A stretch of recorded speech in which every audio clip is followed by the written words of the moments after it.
Welcome student, मैं हूं Tande sir technical YouTube channel में आपका स्वागत है। दोस्तों, CSIR central mechanical engineering research institute के द्वारा ITI पास डिप्लोमा पास स्टूडेंट के लिए वैकेंसी जारी की गई है। इसके लिए डी स्टूडेंट आप देखेंगे तो डियर इसमें ITI पास स्टूडेंट के लिए और डिप्लोमा पास स्टूडेंट के लिए वैकेंसी जारी की गई है। CSIR जो है central mechanical engineering research institute है और डियर स्टूडेंट ये महारत्न कंपनी है। वैज्ञानिक तथा औद्योगिक अनुसंधान परिषद के नाम से जाना जाता है। इसमें council of scientific and industrial research यहाँ पर की जाती है। डियर ये जो है ये है दुर्गापुर में, ठीक है। और ये 4/7/2026 का नोटिफिकेशन जारी किया गया था। एडवर्टाइजमेंट है ITI पास स्टूडेंट के लिए और इसमें जो है अनुसंधान CSIR अनुसंधान एवं विकास R&D के कर्मचारियों के लिए लैंगिक संतुलन सुनिश्चित करने के लिए प्रयासरत है और महिला अभ्यर्थियों को आवेदन करने के लिए प्रोत्साहित किया जाता है। इसमें डियर स्टूडेंट जो है वैकेंसीज जो जारी की गई है, इसमें जो वैकेंसी है ये वैकेंसी डियर स्टूडेंट यहाँ पर आप देखेंगे तो ये फॉर्म भरने की जो डेट है, इसकी फॉर्म भरने की डेट जो है date of commencement of online application. तो ऑनलाइन का जो डेट है दोस्तों 4/7/2026 से फॉर्म भरना स्टार्ट हो गया और लास्ट डेट इसका जो सबमिशन का है डियर इसमें, तो लास्ट डेट सबमिशन का है इसमें 3/8/2026। तो ये जो डेट दी हुई है फॉर्म भरने की और फॉर्म सबमिशन की, ऑनलाइन जो डेट है दोस्तों, ये दोनों डिक्लेयर किया गया है। अब चलिए आगे बढ़ते हैं, इसमें क्या क्या चीज़ दी हुई है। तो दोस्तों इसमें सबसे पहले तो केंद्रीय यांत्रिकी अभियांत्रिकी अनुसंधान संस्थान जो है CSIR दुर्गापुर वैज्ञानिक तथा औद्योगिक अनुसंधान परिषद, ठीक है, और के अंतर्गत एक प्रमुख संस्थान है। यह विभिन्न वैज्ञानिक क्षेत्रों में मूलभूत और अनुप्रयुक्त दोनों प्रकार के बहुविकल्पी अनुसंधान एवं विकास कार्यक्रमों में संलग्न है, जिनका उद्देश्य भारत के लोगों को आर्थिक, पर्यावरणीय और सामाजिक उत्थान में योगदान देना है, ठीक है। एकमात्र राष्ट्रीय प्रयोगशाला है जो विशेष रूप से अभियांत्रिकी और मैकेनिकल इंजीनियरिंग के लिए समर्पित है। CSIR जो है CMERI का ही एक लक्ष्य है और ये अभियांत्रिकी से संबंधित किफ़ायती, उपयोगी और मूल्यवर्धित प्रौद्योगिकी का अनुसंधान एवं विकास करना इसका काम है। अब देखो यहाँ पर मैं आपको बता दूं किस टाइप की पोस्ट के लिए वैकेंसी जारी की जाती है। तो आपको मैं बता दूं डियर स्टूडेंट, इसमें इसकी जो ऑफिशियल वेबसाइट है, इस ऑफिशियल वेबसाइट को आप यदि विजिट करते हैं, है ना, तो ये ऑफिशियल वेबसाइट है। इसका ऑफिशियल वेबसाइट क्या है? www.cmeri.res.in। तो इसमें जो है वैकेंसी जारी की गई है और वैकेंसी में डियर स्टूडेंट मैं आपको बता दूं कि ITI पास जो कैंडिडेट है, मतलब कि पोस्ट का नाम है टेक्नीशियन ग्रुप 2 और टेक्नीशियन ग्रुप 2 में डियर स्टूडेंट इसमें ITI पास स्टूडेंट फॉर्म अप्लाई कर सकते हैं। तो CSIR निम्नलिखित पदों हेतु उपयुक्त रूप से योग्यता प्राप्त गतिशील और परिणामुक्त और समर्पित भारतीय नागरिकों के द्वारा इसमें ऑनलाइन आवेदन आमंत्रित किया गया है, ठीक है। अब एक चीज़ तो यहाँ पर निकल के ये आती कि इसमें जो ग्रुप 2 की जो पोस्ट इसमें जारी की गई है, इसमें पदों की संख्या और आरक्षण की तिथि दोनों दी गई है, ठीक है। तो सबसे पहले तो मैं आपको बता दूं टेक्नीशियन ग्रुप 2 के लिए 27 पद इसमें वैकेंसी निकाली गई है। SC की जिसमें 4 पोस्ट है, OBC NCL की इसमें 5 पोस्ट है, UR PWD की 1 पोस्ट है और UR PWD OH की 1 पोस्ट है, EWS की 4 पोस्ट है और UR की इसमें 12 पोस्ट है। मतलब ये बोल सकते हैं कि हैंडीकेप्ड के लिए भी यहाँ पर पोस्ट जारी की गई है। अब ये जो पे लेवल जो दिया हुआ है, वेतन स्तर 7th पे CPC के अनुसार जो है इसमें 19,900 से 63,200 रुपये, मतलब ये आपका जो है ग्रेड पे है दोस्तों, ठीक है। कुल 7 पे कमीशन जब होगा तो ये 39,000 रुपये अप्रॉक्सीमेटली आपको मिलेगा, ठीक है। और इसमें दोस्तों एज की जो लिमिट या क्राइटेरिया रखा गया है, तो ऊपरी आयु सीमा ऑनलाइन आवेदन की अंतिम तिथि के अनुसार होगा 28 साल, ठीक है। कितना होगा? 28 साल। तो ये याद रखेंगे दोस्तों, ठीक है। चलिए, तो ये टोटल मैंने आपको बता दिया, लगभग 28 पदों पर भर्ती होने वाली है CSIR में। ITI पास स्टूडेंट जितने भी हैं अलग अलग ट्रेड वाले, वो फॉर्म अप्लाई कर सकते हैं। अब दोस्तों यहाँ पर जो है पूरा का पूरा मैं आपको बता दूँ एडवर्टाइजमेंट जिस तरीके से दिया गया है उसमें डिटेल क्या क्या आपको मांगा गया है। देखो सबसे पहले तो the essential qualification describe the experience and number of vacancies are summarised. इसमें नंबर ऑफ पोस्ट दिया है technician grade 2, okay, technician 1 group 2, ठीक है। इसमें क्वालिफिकेशन है पहला फीटर, ठीक है, पहला जो है फीटर, पोस्ट कोड दिया हुआ है फीटर। फीटर के लिए आपको क्या है 10वीं प्लस आपके पास फीटर का सर्टिफिकेट होना चाहिए। आईटीआई आपको फीटर ट्रेड से जिसने भी किया है वो ये फॉर्म को भर सकता है। टोटल पोस्ट है यहाँ पर 14, ओके। एससी की 4 है, इसमें ओबीसी की 4 है दोस्तों, और ईडब्ल्यूएस की 3 है, और यूआर की इसमें 3 है। तो ऐसे टोटल 14 पोस्ट पर फीटर ट्रेड वाले, ठीक है, याद रखेंगे, फीटर ट्रेड वाले स्टूडेंट, फीटर ट्रेड वाले स्टूडेंट इस फॉर्म को भर सकते हैं, इस पोस्ट को भर सकते हैं, ठीक है। पोस्ट कोड है 260101। इस पोस्ट को फीटर ट्रेड वाले स्टूडेंट फॉर्म भर सकते हैं, ठीक है। एक्सपीरियंस जो है एबिलिटी, डिज़ायरेबल एक्सपीरियंस बोला है, एबिलिटी टू रीड द, मतलब एक्स्ट्रा ऐसा कोई 1 साल 2 साल 3 साल का अलग से कोई एक्सपीरियंस सर्टिफिकेट मांगा नहीं है, तो आप इसके पीछे जाओ ही मत, टेंशन ही मत लो, ठीक है। सेकंड जो दिया है डी स्टूडेंट मैं आपको बता दूं, इसमें दिया है इलेक्ट्रीशियन, है ना। सेकंड में क्या दिया है इलेक्ट्रीशियन, देखो ये इलेक्ट्रीशियन ट्रेड दिया हुआ है, तो सेकंड में है इलेक्ट्रीशियन और मैकेनिक और इलेक्ट्रिकल पावर ड्राइव्स, है ना। ये इलेक्ट्रीशियन ट्रेड वाले कैंडिडेट ये फॉर्म को भर सकते हैं। तो 10th यहाँ पर दिया एसएससी 10th स्टैंडर्ड, और उसके साथ में दोस्तों सब्जेक्ट क्या होना चाहिए, साइंस सब्जेक्ट विथ मिनिमम 55%, है ना। और आईटीआई सर्टिफिकेट आपके पास होना चाहिए इलेक्ट्रीशियन ट्रेड का, है ना। इलेक्ट्रीशियन या फिर मैकेनिक या फिर इलेक्ट्रिकल पावर ड्राइव्स, है ना। ये यदि ट्रेड से, क्योंकि अलग अलग स्टेट में कभी कभी क्या है दोस्तों, हमारे यहाँ तो इलेक्ट्रीशियन फीटर और टर्नर यही चलते हैं, है ना। तो अलग अलग अदर स्टेट में मैकेनिक, मोटर मैकेनिक, डीजल में ये भी चलता है, लेकिन मैकेनिक का, इलेक्ट्रिकल पावर ड्राइव का कुछ भी ऐसा कोर्स भी होता है, तो वो भी चल सकता है यदि आपके पास हो तो। नहीं तो इलेक्ट्रीशियन ट्रेड है, कोई दिक्कत नहीं, है ना। तो वायरमैन को यहाँ पर नहीं लिखा है, इलेक्ट्रीशियन ट्रेड ही बोला गया है। तो टोटल 4 पोस्ट है इलेक्ट्रीशियन ट्रेड के लिए, है ना। ऐसा अलग से कोई एक्स्ट्रा जो है एक्सपीरियंस सर्टिफिकेट नहीं मांगा है दोस्तों, इलेक्ट्रीशियन ट्रेड वाले स्टूडेंट फॉर्म भर सकते हैं, ठीक है।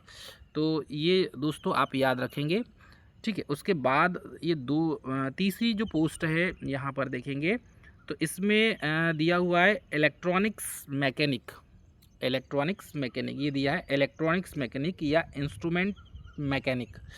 तो यदि आप में से किसी स्टूडेंट ने इंस्ट्रूमेंट मैकेनिक या इलेक्ट्रॉनिक मैकेनिक से आईटीआई पास किया होगा, तो इसमें क्वालिफिकेशन का जो क्राइटेरिया है 10th प्लस आईटीआई, और वो भी कौन सा ट्रेड, इलेक्ट्रॉनिक्स मैकेनिक से। तो इलेक्ट्रॉनिक्स मैकेनिक से यदि किसी स्टूडेंट ने आईटीआई किया है तो 4 पोस्ट इसमें सीएसआईआर में निकली है। यूआर पीडब्ल्यूडी की 1 है, और यूआर पीडब्ल्यूडी ओएच की 1 है, और यूआर की 2 है दोस्तों, है ना। तो ये लगभग जो एचएच लिखा है वो हैंडीकेप्ड है, ओएच, है ना, जो हैंडीकेप्ड से ही रिलेटेड है दोस्तों, ठीक है। तो ये पोस्ट हो गई। उसके बाद में एक और पोस्ट है मशीनिस्ट की, है ना, मशीनिस्ट की पोस्ट जारी की गई है। तो इसमें आपके पास 10th और मशीनिस्ट ट्रेड से, ठीक है, मशीनिस्ट इन यहाँ पर जो है थोड़ा सा मैं इसको एक्सप्लेन कर देता हूँ। 10वीं के साथ में equivalent science trade state certificate machinist from और रिकॉग्नाइज इंस्टीट्यूट्स, मशीनिस्ट ही बोला है, ठीक है। 2 साल का machinist in department organisation public sector undertaking बोला है, ऑटोनोमस बॉडीज़। तो मशीनिस्ट ट्रेड से यदि आपका आईटीआई है तो आप ये फॉर्म को भर सकते हैं। लगभग 2 पोस्ट इसमें निकाला है, ईडब्ल्यूएस की 1 और यूआर की 1।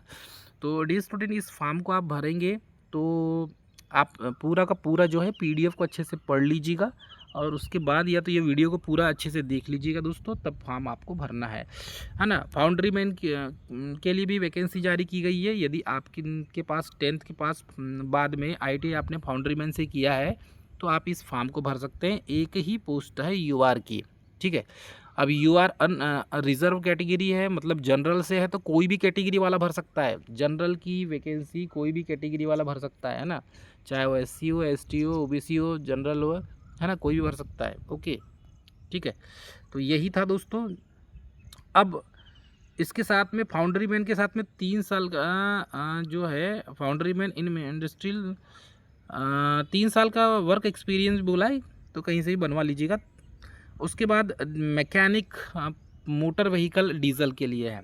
तो मैकेनिक मोटर व्हीकल डीजल के लिए डी स्टूडेंट, इसमें ITI प्लस मोटर मैकेनिक आपने किया है या डीजल मैकेनिक किया है तो एक पोस्ट जारी है इसमें OBC NCL की, तो आप उसको नॉन क्रीमी लेयर तो आप भर सकते हैं, ठीक है। बाकी कोई अलग से एक्स्ट्रा कुछ मांगा नहीं है। उसके बाद है रेफ्रिजरेशन एंड एयर कंडीशनिंग। तो रेफ्रिजरेशन एंड एयर कंडीशनिंग की पोस्ट में आपके पास 10th के बाद जो है रेफ्रिजरेशन एंड एयर कंडीशनिंग की ITI का सर्टिफिकेट आपको चाहिए। UR की एक पोस्ट जारी की गई है। ओके, तो ये सारे जो है इंस्ट्रक्शंस यहाँ पर दिए हुए हैं डी स्टूडेंट। इसकी जो ऑफिशियल वेबसाइट है मोड ऑफ सिलेक्शन का, तो मोड ऑफ सिलेक्शन का जो है दोस्तों आपको ये ऑफिशियल ऑनलाइन फॉर्म भरना पड़ेगा। ऑनलाइन फॉर्म भरेंगे आप तो ही ये एक्सेप्टेड होगा। और उसके बाद जो है इसमें मोड ऑफ एग्जामिनेशन भी दिया हुआ है, OMR बेस्ड होगा, है ना, मतलब कि MCQ टाइप के क्वेश्चन होंगे। मीडियम ऑफ क्वेश्चंस जो है वो हिंदी इंग्लिश दोनों में होंगे। स्टैंडर्ड लेवल रहेगा 10th प्लस ITI का, है ना। और टोटल क्वेश्चन रहेंगे 150। टोटल टाइम अलॉटेड है 2.5 घंटे का, है ना। 2.5 घंटे में आपका पेपर हो जाएगा। पार्ट 1 में जो है निगेटिव मार्किंग कोई निगेटिव मार्किंग होगी नहीं, है ना। मेंटल एबिलिटी में 50 क्वेश्चन होंगे, 100 नंबर के, निगेटिव मार्किंग नहीं होगी। उसके बाद डी स्टूडेंट सेकेंड जो पेपर होगा आपका 30 मिनट का, उसमें जो है लगभग डी स्टूडेंट आप देखेंगे तो जनरल अवेयरनेस, है ना, जनरल अवेयरनेस का इसमें आप देखेंगे तो उसके क्वेश्चन 25 होंगे, 75 मार्क्स के होंगे दोस्तों। 1 निगेटिव मार्किंग होगा फॉर एवरी रॉन्ग आंसर में। इंग्लिश लैंग्वेज का भी दिया है, 25 क्वेश्चन रहेंगे 75 मार्क्स के, एक 1 negative marks for every wrong answers. तो एक नंबर आपके कटेंगे, मतलब कि एक नेगेटिव मार्क्स आपके कटेंगे, है ना, ये कोई भी एक आंसर आपका गलत होता है तो, ठीक है।